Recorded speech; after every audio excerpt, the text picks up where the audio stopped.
नमस्कार। 4 बज चुके हैं। सबसे पहले कविता शर्मा जी आज उपस्थित हुई हैं, आपको बहुत बहुत आभार। शैलेंद्र जी ठाकुर जी, मुरक्कल वासु सुशील, कविता शर्मा, मनोरंजन साहू, कश्यप जी, वैद्य राजकुमार परिहार, धीरज कुमार जी, उषा तभानी जी, सुनील रातौरी जी, डॉक्टर शैलेंद्र ठाकुर, विजय सैनी, रेखा वर्मा, आनंद आयुर्वेद वाले, अनीश तिवारी जी और लवलीन कश्यप जैसे सब चिकित्सक उपस्थित हो रहे हैं। समय का अनुपालन आप सब कर रहे हैं, ये बहुत अच्छी बात है। कल हमने मूर्छा के बारे में थोड़ा चर्चा की थी। आज का विषय आरोचक है, अरुचि, एनोरेक्सिया। पहले कुछ प्रश्न ले लेते हैं। डॉक्टर आशीष कुमार, इन्होंने कर्णनाद के ट्रीटमेंट के बारे में पूछा है। कानों में विभिन्न प्रकार की आवाज़ें आती हैं, कभी कभी सीसी आवाज़, कभी जो भौरे हैं उसके समान आवाज़, अनेक प्रकार की आवाज़ें आती रहती हैं और इसी को हम टिनिटस प्रॉब्लम कहते हैं। टिनिटस। कभी कभी जब ब्लड प्रेशर हाई होता है या कोई मानसिक बीमारी से व्यक्ति ग्रसित है, ऐसी अवस्था में कर्णनाद के लक्षण मिलते हैं। कर्णनाद ये वायुजन्य विकार है। इसमें नस्यकर्म बहुत ही उपयोगी है। नस्यकर्म के लिए ब्राह्मी घृत, इंद्रिय वर्धक तैल, मालकांगनी तैल, अणु तैल, इनका प्रयोग किया जाता है। 4-4 बूंद दोनों नासा में दिन में 2 बार डालना चाहिए। 7 दिन का कोर्स कर लें और 7 दिन जो है पिचु धारण कराएं शिरा प्रदेश में, या शिरोधारा कराएं। साथ ही साथ कर्णनाद में इसमें बिलवारी तैल और हिंगवारी तैल, 7 दिन बिलवारी तैल डालें 4-4 बूंद कान में, और 7 दिन हिंगवारी तैल का प्रयोग करें। साथ साथ में सारी वारी बटी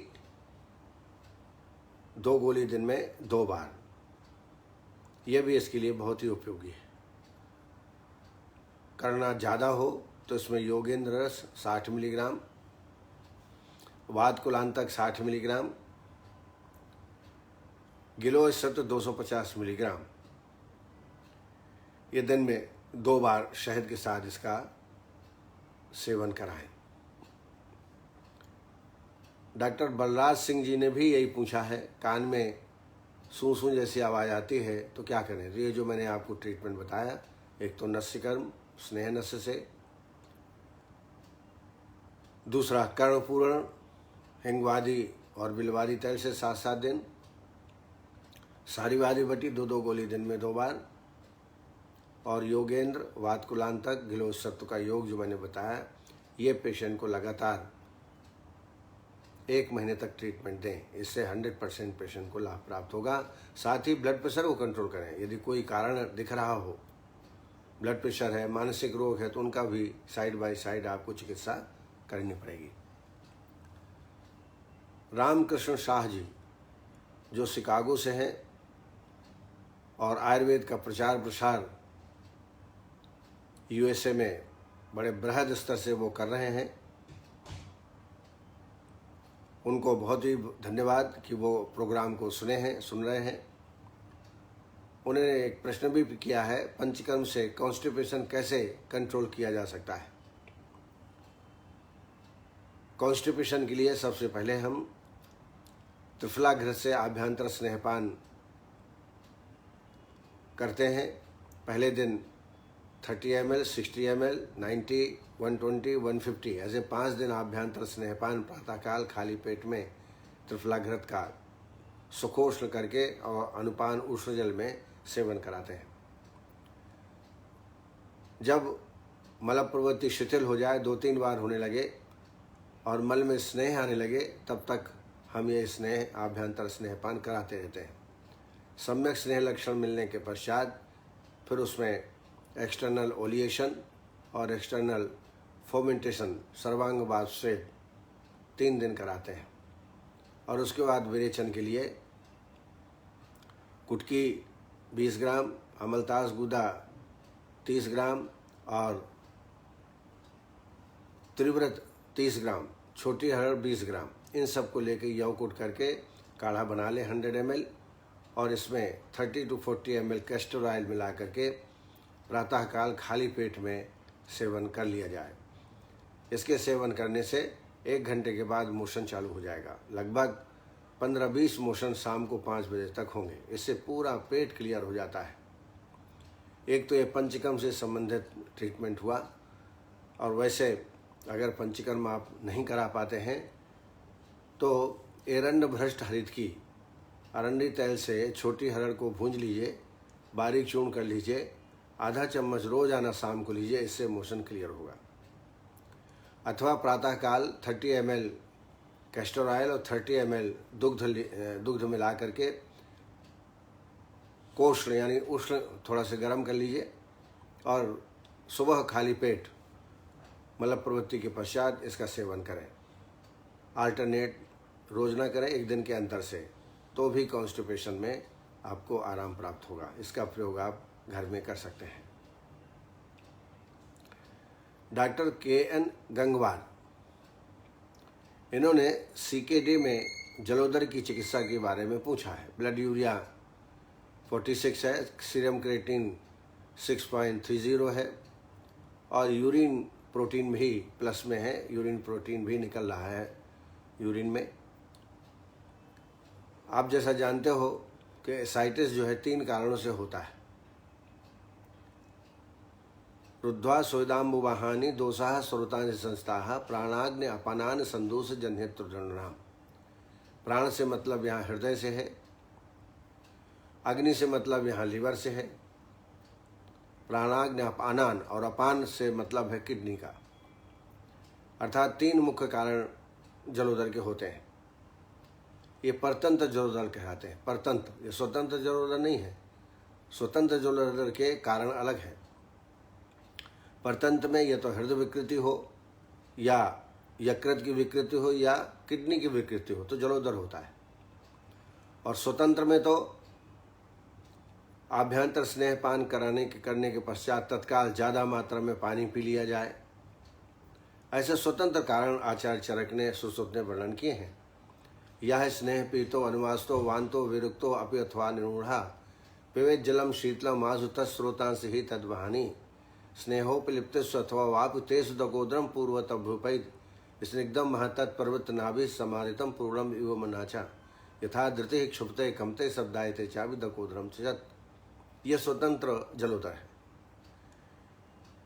यहाँ पर गांगवार जी ने CKD के में जलोदर उत्पन्न होया तो क्या ट्रीटमेंट करें। तो सबसे पहले तो आपको जो क्रॉनिक डिसीज़ है किडनी की, उसके बारे में आपको ट्रीटमेंट देना पड़ेगा ताकि किडनी का जो फंक्शन है वो ठीक हो, छनने की प्रक्रिया बरोबर हो, तो पानी का कलेक्शन नहीं होगा। मान लीजिए सिस्ट है किडनी में, तो उसका ट्रीटमेंट लेखन वस्ती के द्वारा या श्रोतहर वस्ती मैंने कई बार बताई है, उसके द्वारा चिकित्सित करें।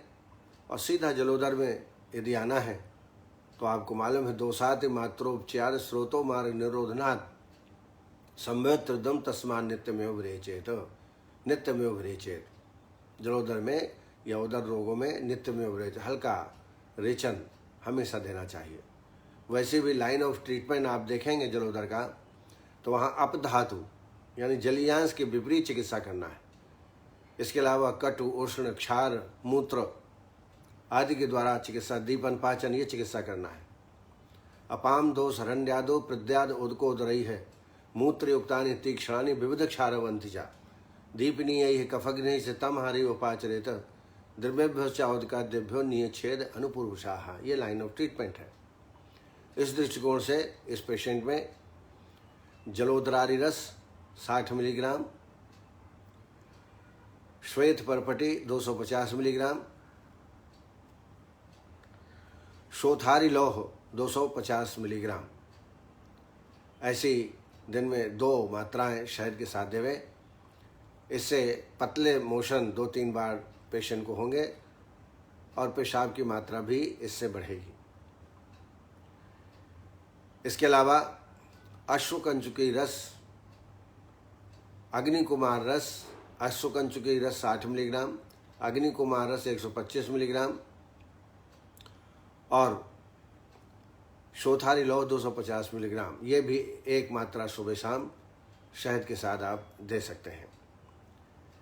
इसके अलावा एक योग मैंने बताया था शायद आपको, अजवाइन ले लीजिए। मान लीजिए आपने 250 ग्राम अजवाइन लिया है तो लगभग 250 ग्राम के ऊपर ही बकरी का मूत्र, बकरी या बकरे का मूत्र कलेक्ट कर लीजिए और उस पात्र में जिसमें अजवाइन रखी है उसमें भर दीजिए। इतना भरिए कि जो आपकी अजवाइन है वो डूब जाए। 1 दिन तक रात्रि भर इसको रखा रहने दीजिए। आप देखें कि अजवाइन जो है ऊपर तक फूल जाएगी। उसके बाद इसको सुखा लें। सुखाने के बाद इसका बारीक चूर्ण कर तैयार कर लें। ये आधा चम्मच या 1 चम्मच की मात्रा में गर्म पानी के साथ, कुनकुने पानी के साथ इसका सेवन कराएं। इससे भी जलोदर में बहुत अच्छा आराम प्राप्त होता है। पानी कम से कम दें, दूध का सेवन करें। दूध में ही पेशेंट को रखना चाहिए कायदे से। पानी और अन्न ये दोनों जलोदर में वर्जित हैं। इस तरीके से पीने के लिए पुनर्नवा अर्क, पुनर्नवा आशो, पुनर्नवा अर्क का प्रयोग जब प्यास लगे तो पुनर्नवा अर्क का पुनः प्रयोग हम रोगी में करा सकते हैं। तो इस तरीके से ये संपूर्ण चिकित्सा आप यदि करेंगे CKD से संबंधित जलोदर में तो निश्चित रूप से ब्लड यूरिया भी कम होगा, क्रिएटिनिन भी कम होगा और प्रोटीन की मात्रा भी कम हो जाएगी। डॉक्टर शैलेंद्र ठाकुर जी ने मेसेंट्रिक लिम्फ नोड इनलार्जमेंट इसके बारे में पूछा है। जब इंटरनल जो मेम्ब्रेन होती है बॉवल्स की, इंटेस्टाइन की, लार्ज इंटेस्टाइन की, जिसको मेसेंट्री कहते हैं, उनमें उपस्थित लिम्फ नोड में इन्फेक्शन के कारण जब स्वेलिंग आ जाती है, इन्फ्लेमेशन हो जाता है, तो इस कंडीशन को लिम्फेडेमाइटिस कहते हैं। लिम्फेडेमाइटिस अर्थात लिम्फ नोड में स्वेलिंग हो जाना, इन्फ्लेमेशन हो जाना। इसका मुख्य कारण जैसा मैंने बताया वह है इन्फेक्शन। इसमें रोगी को एब्डोमिनल पेन होता है, टेंडरनेस होता है एब्डोमिन में। चूँकि इन्फ्लेमेशन है, इन्फेक्शन है, तो फीवर भी हो जाता है। कभी कभी डायरिया, कभी नासिया और वोमिटिंग जैसे लक्षण भी रोगी में प्राप्त होते हैं। ऐसी अवस्था में सबसे पहले 1 हफ्ता तक दीपन पाचन औषधियाँ देना चाहिए। दीपन पाचन औषधियों देने के बाद त्रिफला घृत से आभ्यंतर स्नेहपान करा दें और इसमें मृदु विरेचन कराएं। अमलतास 30 ग्राम, त्रिव्रत 30 ग्राम और छोटी हरड़ 20 ग्राम इसका काढ़ा बना के 40 ml कैस्टर ऑयल डाल करके विरेचन करा दें। विरेचन से अनवांटेड चीज़ निकल जाएगी। और इसके बाद फिर आप कांचनारी गुगुलू 2-2 गोली दिन में 2 बार, आरोग्यवर्धनी 2 गोली सुबह, 2 गोली शाम को, और लक्षणानुसार चिकित्सा करें। पेशेंट में कभी कभी ऐसी अवस्था में जैसा मैंने बताया डिस्कम्फर्ट होता है, पेशेंट को एब्डोमिनल पेन होता है, तो अनुलोमक चिकित्सा इसमें हमेशा देते रहना चाहिए। इसके लिए अमलतास का गूदा करीब 20 ग्राम लेकर के 4 कप पानी में बॉईल करिए, 1 कप बचे तब तक इसको बॉईल करके 1 कप खाली पेट में प्रातःकाल या रात्रि को सोते समय 2 घंटे, भोजन के 2 घंटे बाद दे दें। रोजाना इसको देना चाहिए, इससे जो स्वेलिंग है वो जाती रहेगी। ज्वरावस्था है तो संजीवनी बटी, सुदर्शन घनवटी 2-2 गोली दिन में 2 बार दे सकते हैं। डायरिया, वोमिटिंग आदि लक्षण हैं तो कर्पूर रस, प्रवाल पिष्टी, बोलबद्ध रस, कर्पूर रस 60 मिलीग्राम, बोलबद्ध रस 250, प्रवाल पिष्टी 250, इसका भी सेवन आप कर सकते हैं।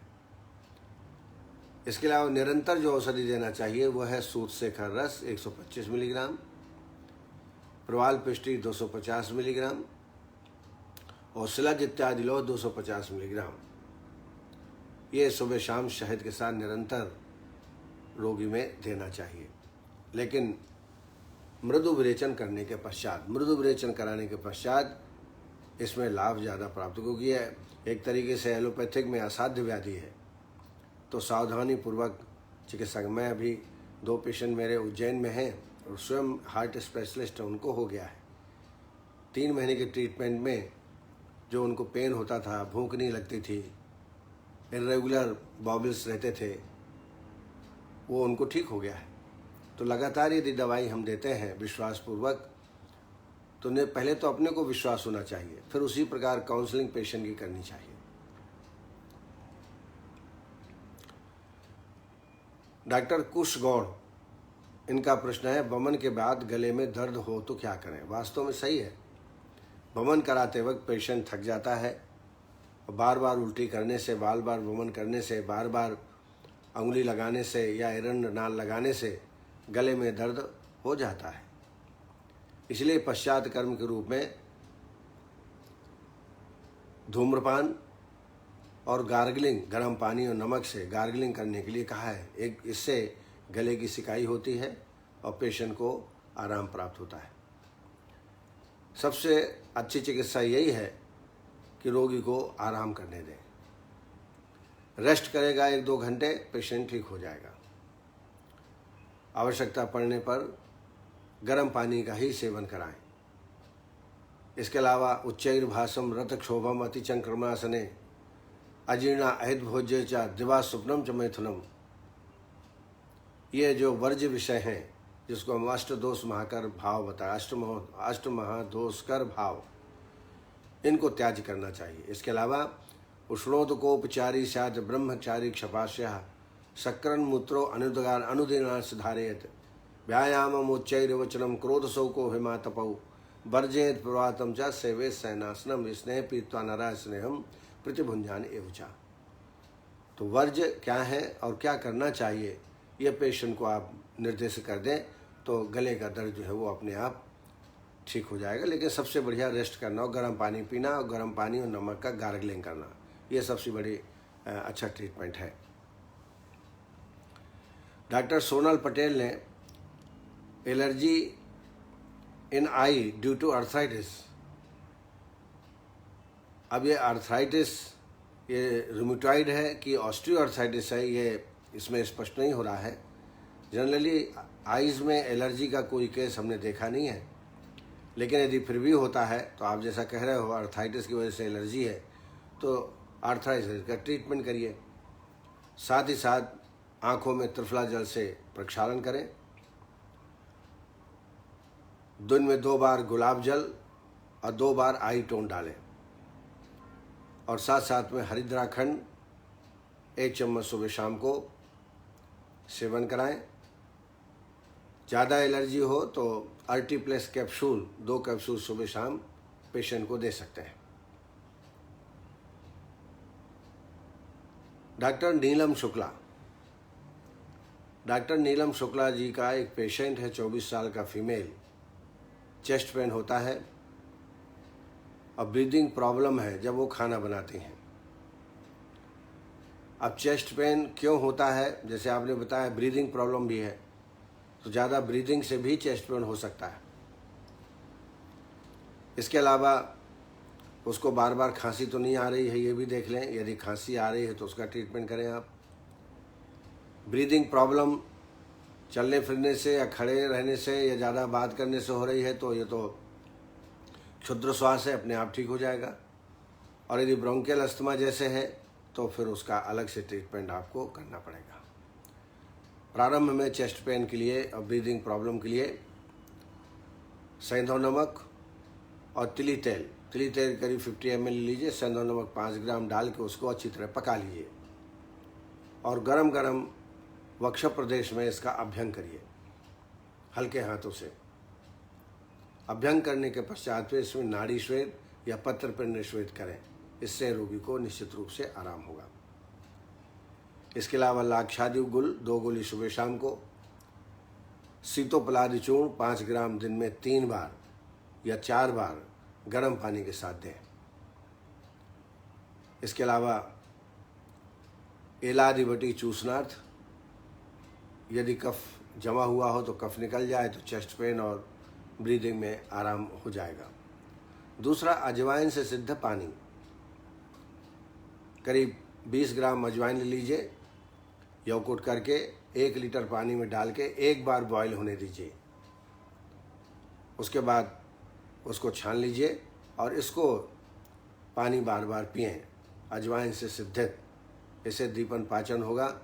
कफ यदि अवरोध है जिससे ब्रीदिंग प्रॉब्लम हो रही है वह भी ठीक होगा। इसके अलावा खट्टी चीज़ें, तली मली चीज़ें, फास्ट फूड आदि का सेवन बिल्कुल न करें। डॉक्टर मनीष खरे, इन्होंने हीमोग्लोबिन बढ़ाने के लिए ट्रीटमेंट पूछा है। तो सबसे पहले खान पान में सुधार करें, अच्छा सलाद खिलाएं, व्हीट और गाजर का जूस निकाल के पिलाएं, दीपन पाचन औषधियाँ देवें जिससे उसको भूख लगे। अगर पेशेंट करवा सकता है तो उनका शोधन भी करें, क्योंकि पांडु रोग में कहा है तत्र पांडवा मयि स्निग्धस तीक्ष्ण ऊर्ध्वनुलोम कही है, संशुद्धो मृदभिस्तिक्त है कामलितो विरेचन है। वमन और विरेचन कराने के पश्चात फिर औषधियाँ देना चाहिए, ये शास्त्र का मत है। इसके लिए मंडूर भस्म 250 मिलीग्राम, नवाइस लौह 250 मिलीग्राम, मुक्ता पिष्टी 250 मिलीग्राम, ये दिन में 2 मात्राएं च्यवनप्राश के साथ दें।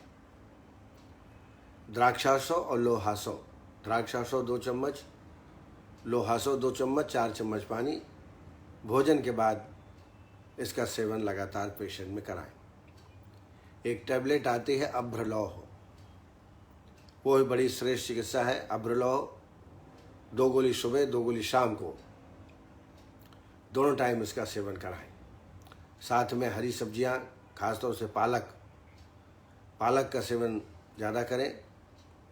और जैसे मैंने बताया, गाजर है, बीट है, टमाटर है, इनका जूस और 1 मौसमी, रोज़ाना 1 मौसमी, अल्टरनेट एक दिन मौसमी दूसरे दिन एप्पल, ऐसा रोज़ाना फ्रूट भी आप सेवन करें।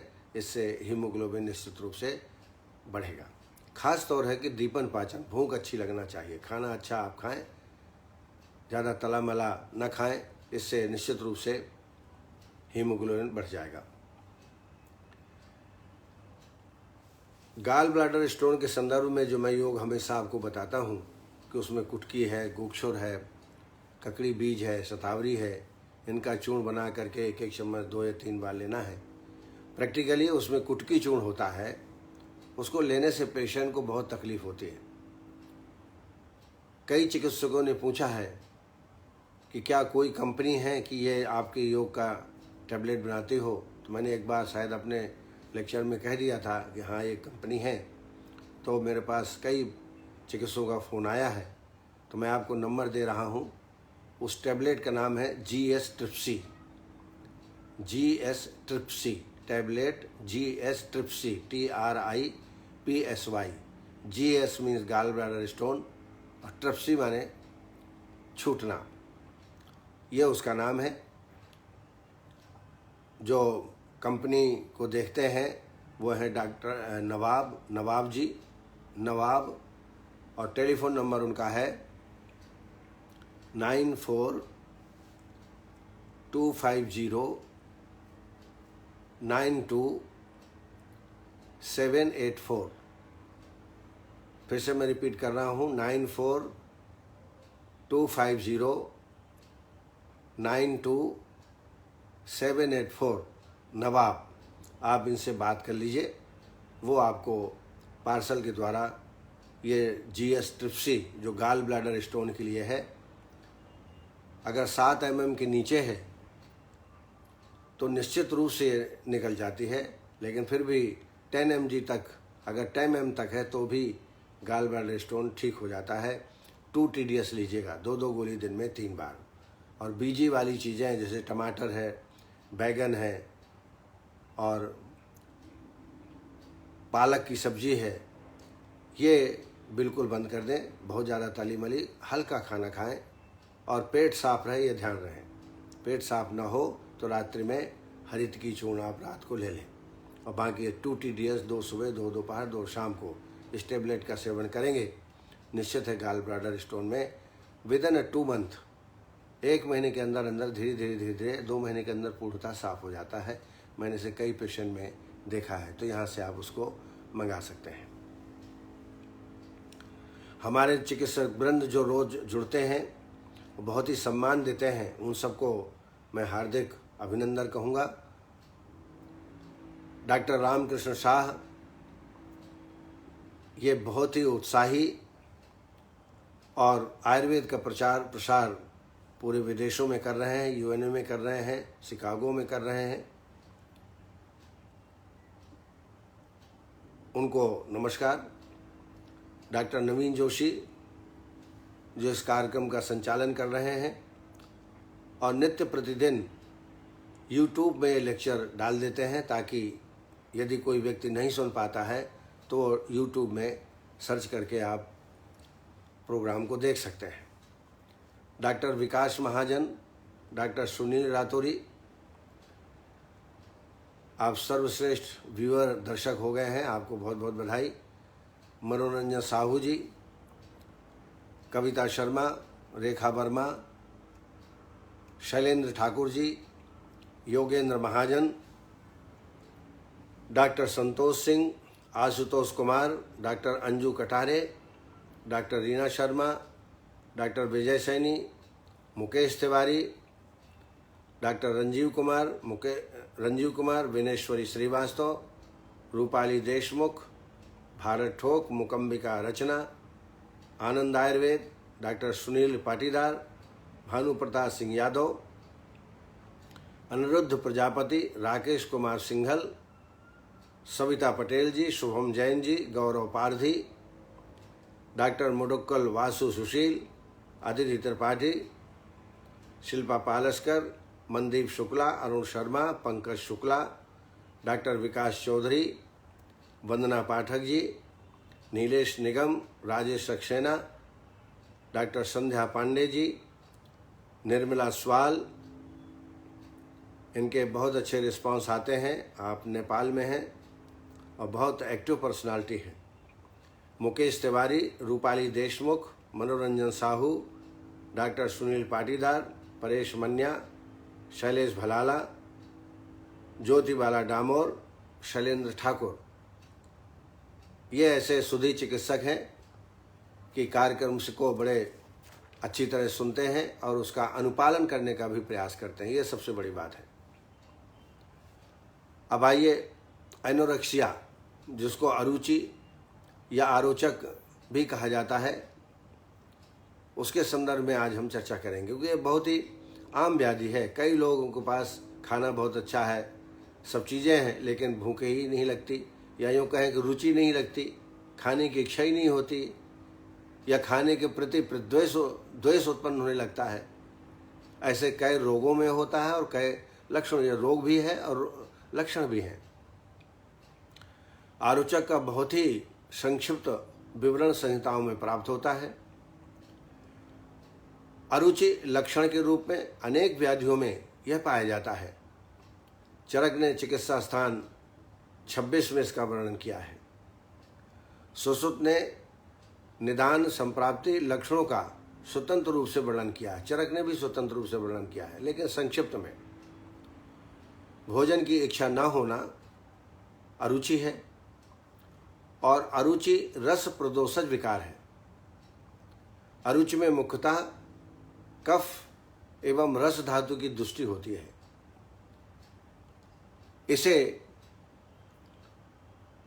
इसे ही आरोचक या एनोरेक्सिया कहते हैं। मुख में भोजन होने पर भी उसका स्वाद न होना, स्वाद की अनुभूति न होना, यह भी एक अरुचि का लक्षण है।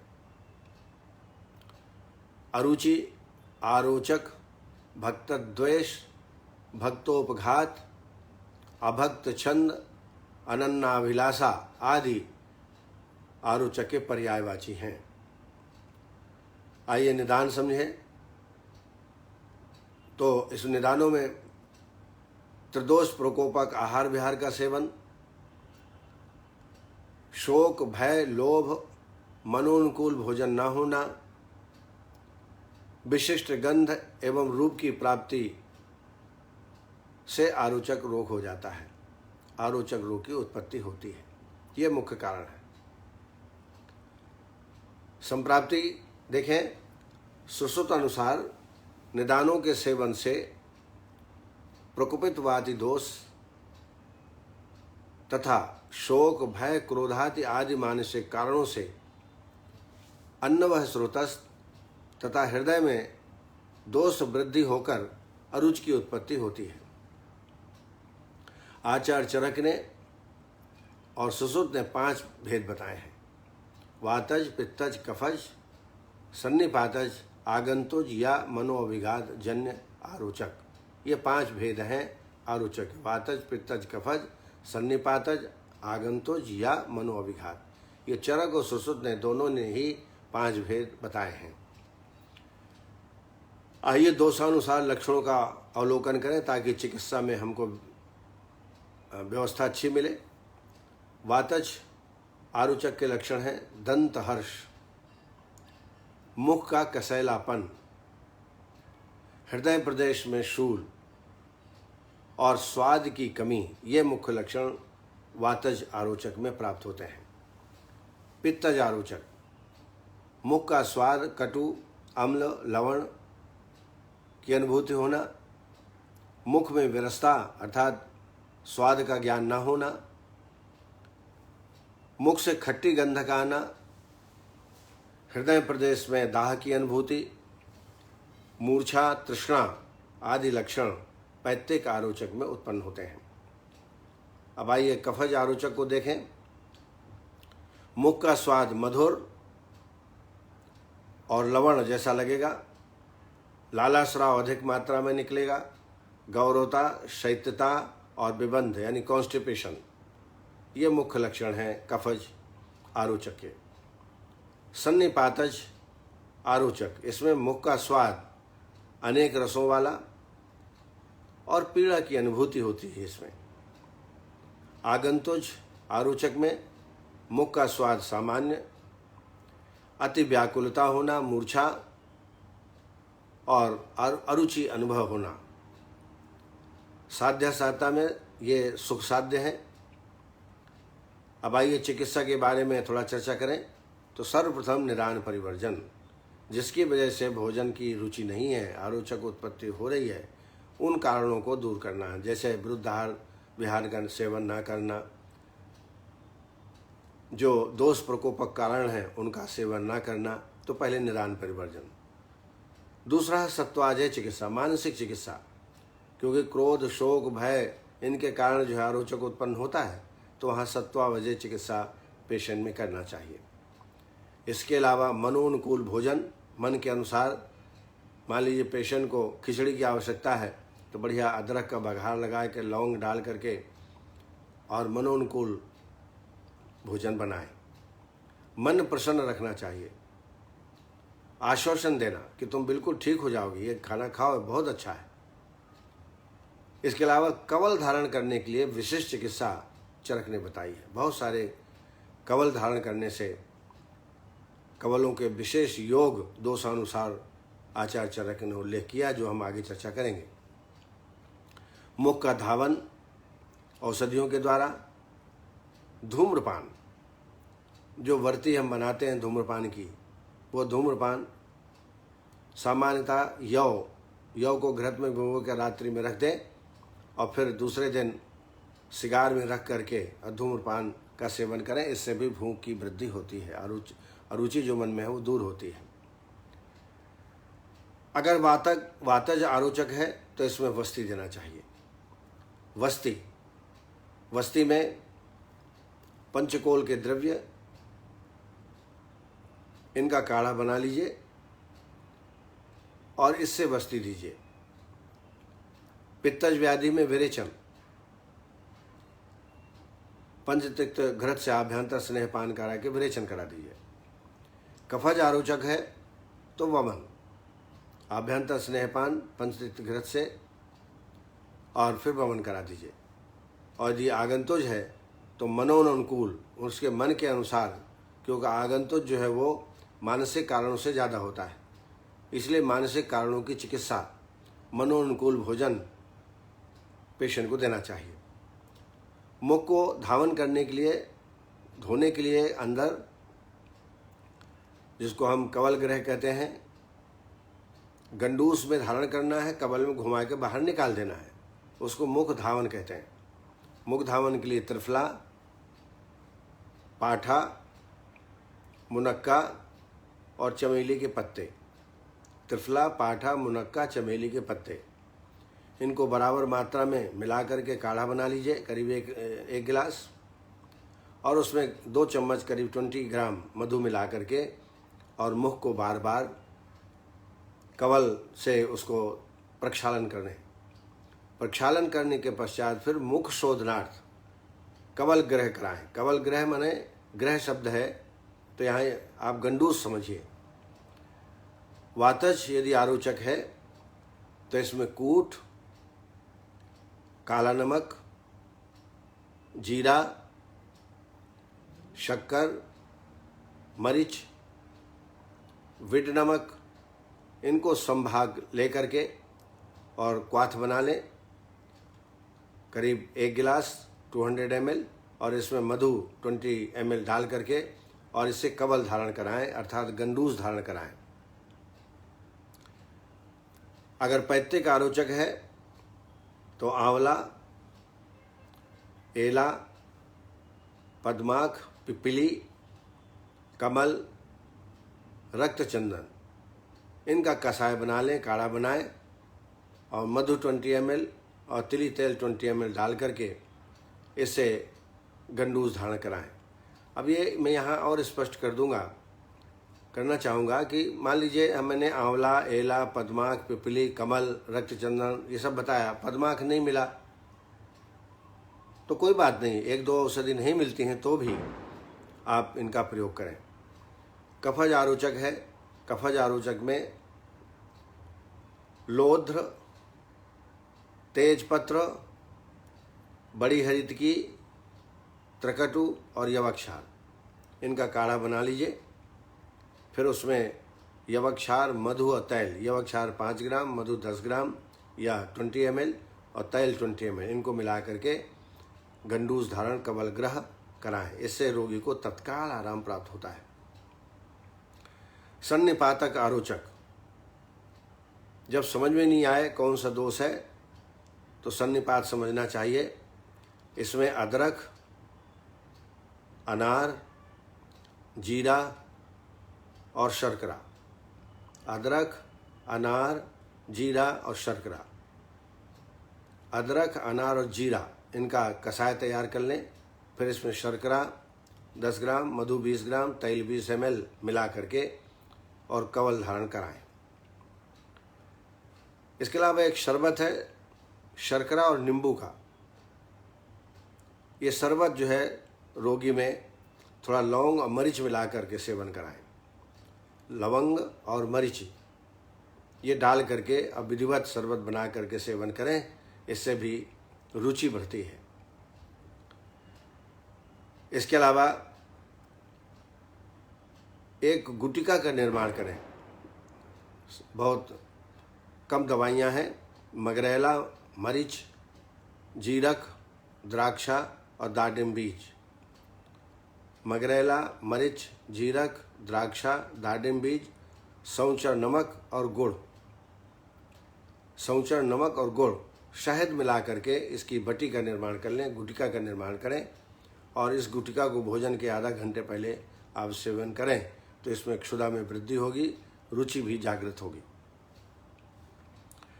रस औषधियों में अग्नि कुमार रस 125 मिलीग्राम, सुधा निधि रस 125 मिलीग्राम,